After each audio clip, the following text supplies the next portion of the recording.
కాపాడుతుంది. ఎందుకు ఇంత మంచి పవిత్రమైన గుడికాడ కూడా మీరు ఇలా చేస్తే ఎలాగ? ఇంతమంది పబ్లిక్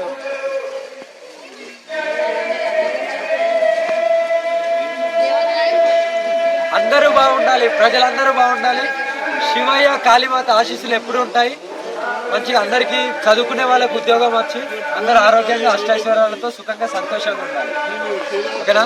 అందరూ కలిసిమెలిసి ఉండి అందరూ కలిసి కట్టుగా సనాతన ధర్మాన్ని కాపాడుకున్నారు.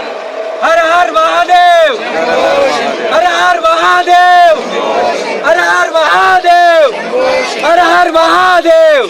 జై సనాతన ధర్మ, జై సనాతన ధర్మ, జై శ్రీకాళి. హర హర్ మహాదేవ్. ఒక్క నిమిషం. మీడియా వాళ్ళతో మాట్లాడను, నేను ప్రజలతో మాట్లాడతాను.